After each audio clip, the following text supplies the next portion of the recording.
और अगर मैं उसमें एक आईपीएस ऑफिसर हूँ या एक एडमिनिस्ट्रेटिव ऑफिसर हूँ तो उसमें मैं क्या कर सकता हूँ या क्या कहूँगा या कैसे डील करूँगा उससे, इससे रिलेटेड क्वेश्चंस पूछे गए थे। मेरी हॉबी 3 है बेसिकली। नहीं, मेरे फैमिली बैकग्राउंड में तो कोई नहीं है अभी सिविल सर्विसेज में, बट मेरा मोटिवेशन ये है कि मतलब सोशल वर्क और बेसिकली मेरे कुछ खुद के एक्सपीरियंसेस रहे जिन्होंने मोटिवेट किया मुझे इधर आने के लिए। देखिए, जिस तरह से प्रीलिम्स का नेचर चेंज हो रहा है, इस पे मैं ये कहूँगा कि सिर्फ जो क्वेश्चंस आते हैं कि one option is 1 pair only 2 pair, ये वाले जो ऑप्शंस हैं, इसमें हमें ये ध्यान देना होगा कि if you are ethical you can write the papers of ethics in a better way. देखिए, डीमोटिवेशन तो हर दूसरे दिन आता है क्योंकि हमें लगता है कि पता नहीं कवर हो पाएगा या नहीं।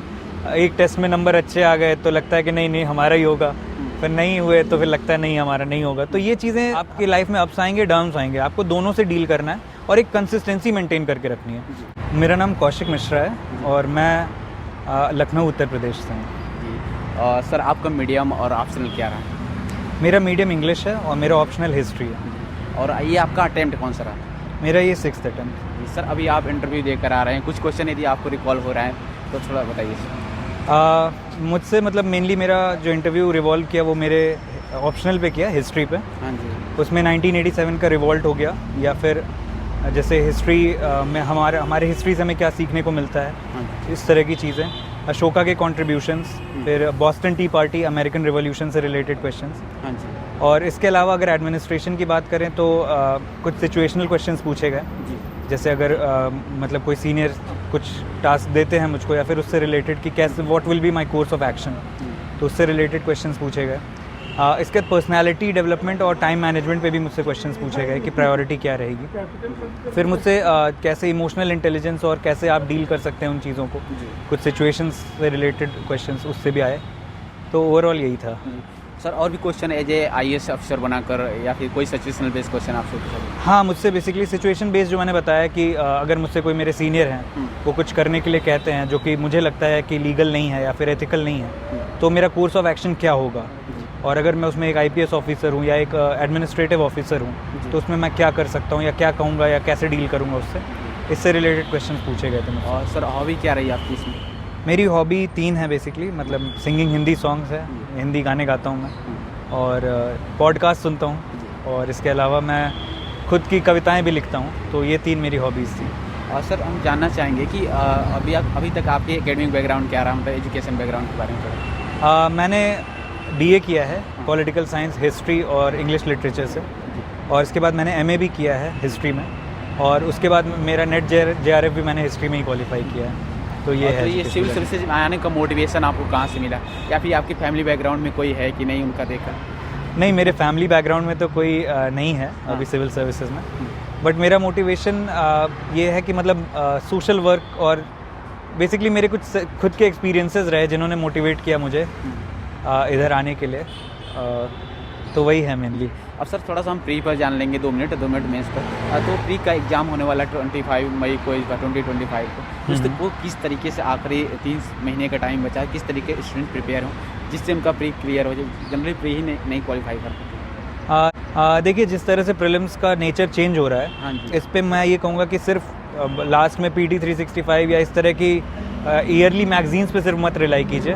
अपना जो करंट अफेयर्स है वो आप साल भर थोड़ा देखते रहिए, और अगर अब सिर्फ 3 महीने बचे हैं तो उसमें भी एटलीस्ट ट्राई कीजिए कि जो मेजर इश्यूज़ हैं या जो मेजर हमारे बिल्स आए हैं या एक्ट आए हैं या फिर जो मेजर न्यूज़ रही हैं उसके कुछ डिटेल्स ज़रूर, थोड़ा डाइवर्सिफाइड पढ़ने की अब ज़रूरत है। जैसा कि हम देखते हैं कि आर्म फोर्सेस से रिलेटेड या रैंक से रिलेटेड क्वेश्चन पूछता है, तो थोड़ा बेसिकली हमें जनरल स्टडीज़ के साथ साथ जनरल अवेयरनेस की भी ज़रूरत है, तो उसको भी अपने ध्यान में रख के चलना है। सर, थोड़ा सा हम ऑप्शनल एलिमिनेट की प्रक्रिया को भी समझेंगे। यूपीएससी में वेरी इंपॉर्टेंट होती है, जिसे नंबर ऑफ 4 ऑप्शन है ना, तो उसमें से ऑप्शनल एलिमिनेट कैसे मेथड कैसे स्ट्रॉन्ग बनाया जाए। और एक कई बार लगता है कि दो ऑप्शन में 50-50 चांस रहता है कि ये भी हो सकता है, ये भी हो सकता है, तो उसमें एक स्ट्रॉन्ग डिसीजन कैसे लें। और ये भी बताइए सर कि रिस्क लेना ज़रूरी होता है? देखिए, पहले तो मैं एक चीज़ ऐड ऑन करना चाहूँगा कि बाकी सारी चीज़ें करंट पे तो हमने बात की, लेकिन एक चीज़ है जैसे जो बेसिक सब्जेक्ट्स हैं, जैसे पॉलिटी है, साइंस एंड टेक है, एनवायरनमेंट है, इस पे आपका बहुत अच्छा कमांड होना चाहिए, क्योंकि इससे एटलीस्ट जो क्वेश्चन आए वो गलत ना हो। और यही अगला आपने जो क्वेश्चन पूछा कि क्या रिस्क ले सकते हैं, तो रिस्क हम इसी पे लेंगे। जैसे अब जो क्वेश्चंस आते हैं कि one option is one pair only, two pair, ये वाले जो ऑप्शंस हैं इसमें हमें ये ध्यान देना होगा कि जो ऑप्शंस बनते हैं, फ्रेम होते हैं, वो तभी इस तरह के बन पाएंगे अगर कोई एक स्टेटमेंट पूरी तरह से गलत हो या पूरी तरह सही हो। तो अगर वहाँ पे हमारा जो बैकग्राउंड है वो क्लियर है तो हम उसको आसानी से एलिमिनेट कर पाएंगे, और रिस्क तो थोड़ा लेना पड़ता है, अदरवाइज़ पूरी तरह से आप सही क्वेश्चंस देखेंगे तो बहुत नंबर कम रहता है। तो कट ऑफ क्लियर करने के लिए रिस्क लेना ज़रूरी है। जी सर, प्री के बाद मेंस का एग्जाम होता है तो थोड़ा मेंस पर हम जान लेंगे, जैसे GS1 GS2 के बारे में थोड़ा बताइए, किस तरीके से प्रिपेयर किया जाए अपना। देखिए GS1 तो बेसिकली मैं ये कहूँगा GS1 कई बार हम इग्नोर कर देते हैं क्योंकि उसमें हमें लगता है कि ज्योग्राफी हमने पढ़ रखी है प्रीलिम्स के लिए और सोसाइटी को हम उतना ध्यान नहीं देते, बट ये दो हैं, मतलब GS1 बहुत स्कोरिंग सब्जेक्ट है। इसमें आप अगर सोसाइटी को आपने सही से कवर कर लिया, उसके की टर्म्स जो हैं, की इशूज़ जो हैं उसको सही से कर लिया, उसको थोड़ा करंट से लिंक कर लिया, तो वो काफ़ी अच्छा आपको बेनिफिट देती है। में भी जब आप उसको पढ़ते हैं प्रीलिम्स के लिए भी, तो कोशिश कीजिए कि चीज़ों को थोड़ा मेंस पॉइंट ऑफ व्यू से भी उसी समय पढ़ लीजिए, ताकि वो आपको उस 2 या 3 महीने जो मिलते हैं आपको, या 100 डेज़ के अराउंड मिलते हैं अब, उसमें रिवाइज़ करने में आसान रहेगा। और GS2 के लिए तो आपको यही सेम अप्रोच रहेगी कि वो पढ़ना है। अच्छा, थोड़ा GS3 GS4 जो इतने भी पेपर हैं थोड़ा इसको डिटेल में थोड़ा बता दीजिए। देखिए GS3 में एक इशू है कि मार्क्स कम मिलते हैं, तो उसके लिए थोड़ा सा आपको इनोवेटिव होने की ज़रूरत है, चाहे वो चार्ट या डायग्राम से हो, या फिर आपको जो डेटा फैक्ट्स हैं उसको भी कोट करना है, एग्जाम्पल्स कोट करने हैं, जिससे कि आपका जो पेपर जो GS3 का है वो आप सब्सटैंशिएट कर पाओ अपने आंसर्स को। तो ये चीज़ GS3 के लिए काम कर सकती है। एंड GS4 तो जैसे एथिक्स का पेपर है, तो मेरा तो उसमें ये अप्रोच है कि if you are ethical you can write the papers of ethics in a better way. तो पहले तो खुद एथिकल रहें, तो उसके बाद फिर एथिक्स के हर एक जो हमारे सिलेबस में पॉइंट मेंशन्ड है उसको अच्छे से थॉरली कवर कर लें। अगर ये चीज़ें करते हैं तो इन दोनों में भी हो सकता है। सर एक लास्ट क्वेश्चन रहेगा, कई बार स्टूडेंट डीमोटिवेट हो जाते हैं, तो इस सिविल सर्विस एग्जामिनेशन में धैर्य और पैशन कैसे बनाए रखें, है ना, और जब डीमोटिवेशन नेगेटिव थिंकिंग आती है तो उससे कैसे बचें, और आप क्या करते थे उस टाइम? देखिए डीमोटिवेशन तो हर दूसरे दिन आता है, क्योंकि हमें लगता है कि पता नहीं कवर हो पाएगा या नहीं। एक टेस्ट में नंबर अच्छे आ गए तो लगता है कि नहीं हमारा ही होगा, फिर नहीं हुए तो फिर लगता है नहीं हमारा नहीं होगा। तो ये चीज़ें हमें ये समझना होगा कि पार्ट एंड पार्सल है इस प्रोसेस का। आपकी लाइफ में अप्स आएंगे, डाउन्स आएंगे, आपको दोनों से डील करना है और एक कंसिस्टेंसी मेंटेन करके रखनी है। अगर आप कंसिस्टेंटली अपना काम कर रहे हैं, परसीवरेंस है आपके अंदर कि आप उस चीज़ में लगे हुए हैं, तो एट लास्ट चीज़ें सही हो सकती हैं। और NCERT का क्या योगदान है इस एग्जाम में, मतलब NCERT पढ़ना जरूरी है?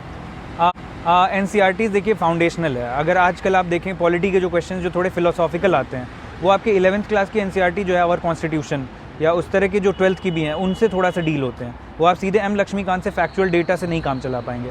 तो अगर कोई स्टार्ट कर रहा है और उसे आइडिया बहुत नहीं है, ह्यूमैनिटीज़ बैकग्राउंड नहीं है, तो मैं कहूँगा कि NCERTs can play a good role to start and build your मतलब अपना फाउंडेशन बनाने में हेल्प करते हैं। सर न्यूज़पेपर का कितना योगदान है, मतलब करंट अफेयर के लिए न्यूज़ पढ़ना चाहिए, मतलब मंथली मैगजीन पढ़ना चाहिए? देखिए मैंने पहले ही कहा है कि मंथली मैगजीन्स न्यूज़पेपर की चीज़ों को ही समराइज़ करती हैं। तो डेली बेसिस पे आप अगर न्यूज़पेपर पढ़ते रहते हैं तो मंथली मैगजीन्स हो गई या ईयरली कंपाइलेशंस हो गए, वो आपको रिवाइज़ करना भी आसान रहता है, वो आपको एक बार रिफ्रेश कर देती है आपके नॉलेज को। तो बहुत ज़रूरी है न्यूज़पेपर अगर आप डेली पढ़ रहे हैं तो। जब मॉक इंटरव्यू और रियल इंटरव्यू में सर कितना डिफरेंस लगा आपको? देखिए वेरी करता है। मैंने पिछली बार भी इंटरव्यू दिया था, मेरा मॉक इंटरव्यू से रियल इंटरव्यू काफ़ी डिफरेंट था, बट इस साल मुझे फील हुआ कि कुछ सिमिलैरिटीज़ थी मॉक और रियल इंटरव्यू में, जैसे नेचर ऑफ क्वेश्चंस हो गए, या फिर जो जिस तरह से बोर्ड रिएक्ट कर रहा था। जैसे लास्ट टाइम मेरा जो बोर्ड था उसने काफ़ी करंट ओरिएंटेड बेस्ड और करंट अफेयर्स बेस्ड और काफ़ी बाउंसर क्वेश्चंस काफ़ी थे, बट इस बार चीज़ें मुझे ऐसा फील हुआ कि थोड़ा सा जो डोमेन है, जो मेरा डैफ है, उससे रिलेटेड क्वेश्चंस आए। तो ओके सर, थैंक यू, आपने टाइम दिया। Thank you very much. Thank you so much sir, आपने कीमती समय दिया, बहुत बहुत धन्यवाद। और